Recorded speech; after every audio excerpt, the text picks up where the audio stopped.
I think one of the things that will help students transition to college better, but will also just help them lead a better, more informed life, is to read more.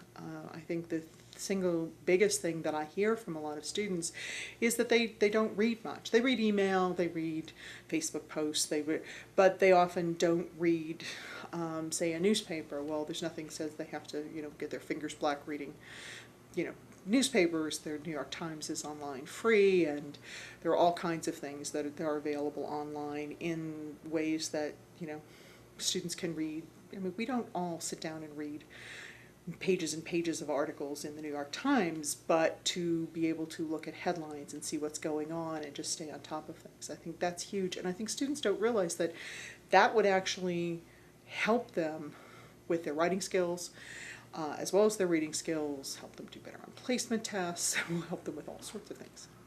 Pre-reading is basically when you look at a chapter, you want to be able you don't want to just jump into the reading. You want to be able just to look through the whole chapter and figure out exactly what the author is trying to tell you.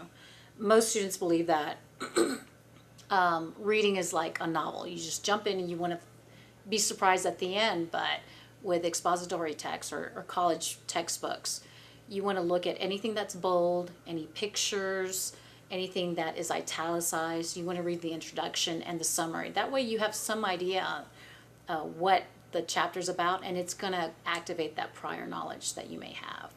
And then another thing is that, as I mentioned before, as you're reading, make sure that you're taking notes, you're writing in the book. And one of the strategies that sometimes I tell my students to do is to read with a pen or a pencil in your hand. And that's going to help you stay what's called active. Keeps your brain connected, because lots of times if you're reading, you may start daydreaming and thinking about other things. So if you keep a pen or a pencil in your hand, then that's going to keep you active. Then there's the reviewing. After you finish reading, you've taken your notes, you've highlighted, you're going to want to go back and look at those notes, look at the things that you've highlighted. If you've written stuff, you want to read that. And then I always encourage my students to summarize on a piece of paper what they think the author tried to say about that chapter. And if there's still some questions about some of the things that they can't answer, they're going to have to go back and reread as well. Learning how to annotate your textbook. Some students will just read the chapter and they won't look at the key terms. They won't look at anything. And what I always told them is, if I have a 50-page chapter, I don't want to study 50 pages. I want to glean that down to 5 to 7 pages. I know I can do that material. That's manageable. 50 is not. So, get it down to the most important, concise points, take your notes, and then move on. The first thing I teach them is, I'm a big KWL person. I'm because if you don't have a background or a question about what you want to know, you never know what to look for when you're reading. And that's the why are you reading? And I tell them the first thing you do, all my classes, is read the review questions at the end.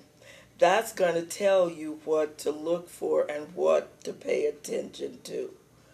Okay, what are you going to be graded on? I mean, that is the information you need to know.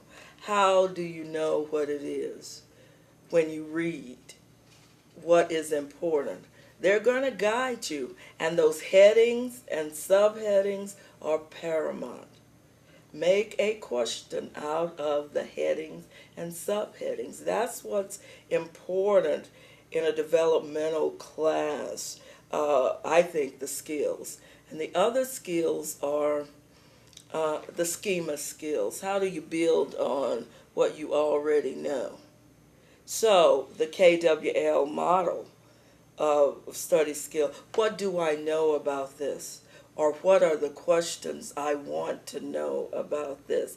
What have I heard about this? Did I hear it on TV, radio? I say go through your whole memory bank on this topic. I guarantee you will know something about it.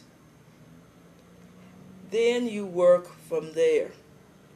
Then the W is, what do I want to know? What are you looking for? What are those questions that are most important? And then Did you learn to answer to those questions? Do you know what the main idea is? And what's the supporting detail that supports the main idea?